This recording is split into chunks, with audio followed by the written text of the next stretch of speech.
On dit souvent que le lait est le premier lien qui unit l'être humain à la vie. Ici, pour ces 5e rencontres internationales autour du lait, nous allons explorer comment ce lait devient lien qui unit nos territoires, nos éleveurs. Bref, notre ambition de faire progrès autour de la sécurité alimentaire. Mesdames, Messieurs, le thème qui nous réunit, l'avenir de la filière laitière, défis et opportunités pour un développement durable et inclusif, nous invite à regarder la filière lait non pas comme une simple filière de production ou seulement un produit alimentaire, mais comme un véritable levier de développement. Le lait, c'est d'abord un aliment. Il constitue la nutrition des enfants, des femmes, des personnes âgées et des ménages vulnérables.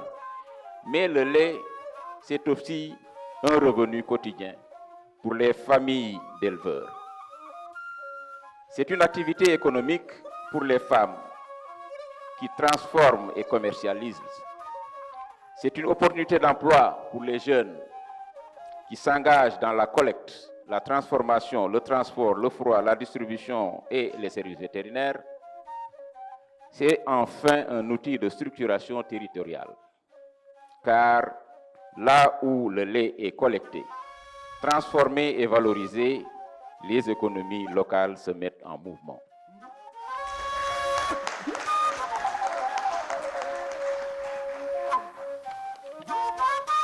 On est à la 5e édition, c'est des rencontres qui ont été créées à Rennes justement par des collègues à moi en collaboration avec le CIRAD, Christian Cornio notamment et Sylvie Lortal que je voudrais citer parce qu'ils étaient initiateurs et Bernard Faye.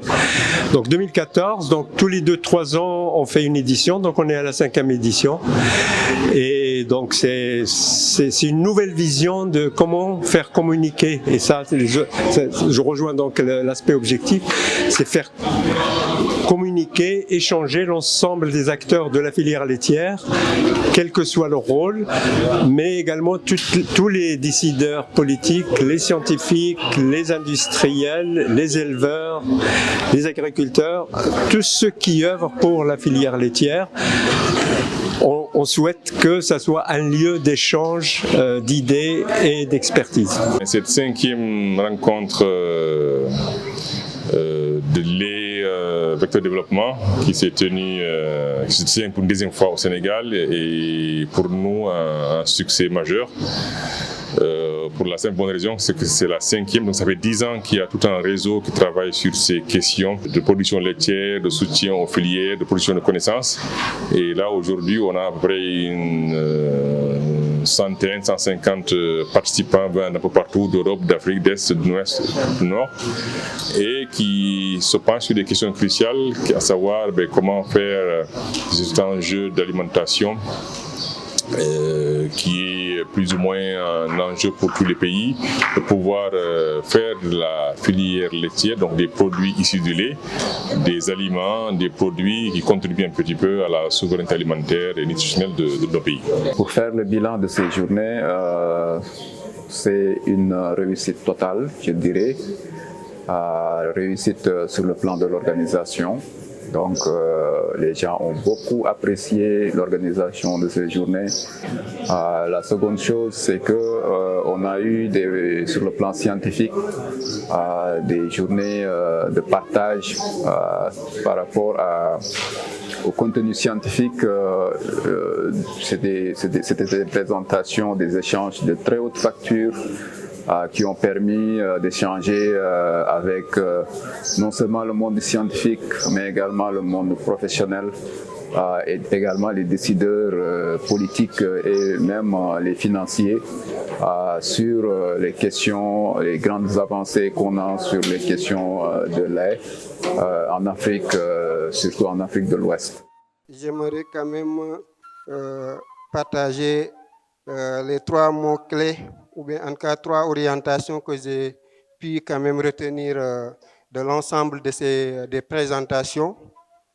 Donc il y a le monde agricole, à savoir les acteurs de la filière lait qui sont interpellés ici, en tout cas pour une meilleure production, à produire mieux, mais également à faire une synergie régionale pour qu'on puisse aligner en tout cas nos efforts et aligner les stratégies à travers la CEDEAO pour qu'on puisse régler le problème de manière régionale. L'autre côté, c'est la recherche. Je vois que la recherche doit encore mieux se préparer, accompagner cette filière, surtout dans le domaine de l'alimentation et de la nutrition. Le troisième point, c'est surtout encourager des événements pareils. Ça doit être soutenu parce que, à mon avis, on parle du lait et là où le lait est développé, on ne devait plus parler de malnutrition. Alors Enabel est un partenaire, est un sponsor donc de l'événement. Ça reflète l'importance que donne Enabel à la valorisation du lait local au Sahel et en Afrique de l'Ouest.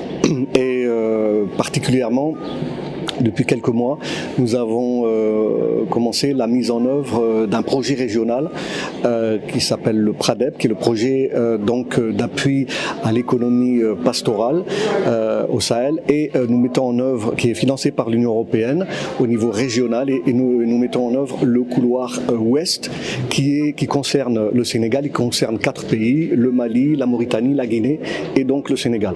Il y a un besoin aujourd'hui de création de connaissances, de manière à approfondir un petit peu la compréhension de ces réalités du lait au niveau donc du Sahel et de l'Afrique de l'Ouest, et faire en sorte qu'on puisse arriver, comme disait tout à l'heure le représentant du ministère, en tout cas tendre vers une autosuffisance avec du lait en quantité et en qualité et accessible pour les populations. Nous nous sommes rendus compte que le lait est un produit très important qui a des impacts économiques, et pour cela le lait est devenu un produit stratégique.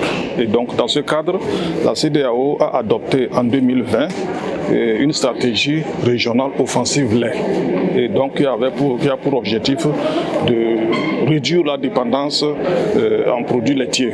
Donc la région, nous avons constaté que la région est fortement dépendante des produits laitiers, et donc l'objectif de cette stratégie, c'est de réduire cette dépendance.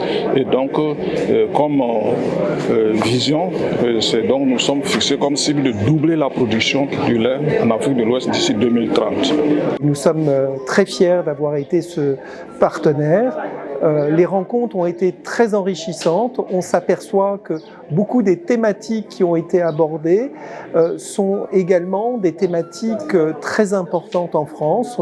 On a beaucoup parlé de compétitivité, de force du collectif, de résilience, d'inclusivité, qui sont des valeurs essentielles, non seulement en Afrique de l'Ouest, mais aussi dans beaucoup de pays européens, et notamment la France.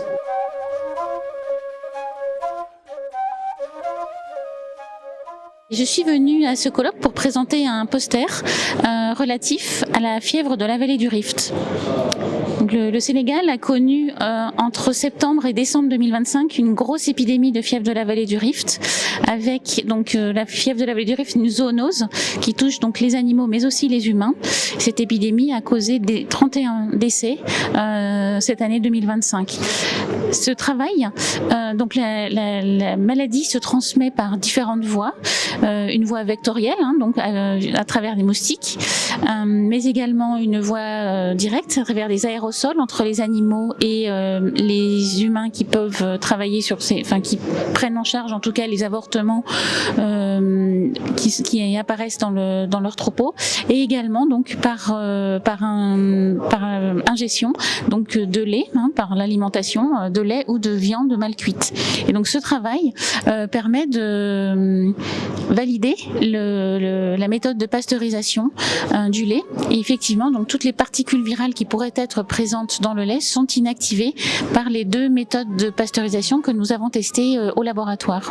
Ce colloque nous a permis vraiment donc d'apprendre les expériences des différents pays, parce que étant donné que Madagascar est une île, donc on est isolé, et le fait qu'on nous a invités donc à participer dans ce colloque, de partager nos expériences et aussi d'apprendre les défis, que Madagascar n'est pas seul face à différents défis, mais c'est un défi, ce sont des défis qui sont aussi donc vécus par beaucoup de pays, et il y en a aussi des solutions qui sont déjà envisagées. Je suis vraiment ravie d'avoir participé à ces rencontres Les Vecteurs de Développement. J'ai beaucoup appris sur le contexte des filières laitières en Afrique de l'Ouest et toutes les initiatives pour permettre à ce que le lait puisse vraiment assurer une nutrition équilibrée, contribuer à une nutrition équilibrée pour ces populations dans les différents contextes qui peuvent être parfois aussi différents entre les pays, et puis avec une collaboration entre les différents acteurs et les producteurs locaux et puis également les industries.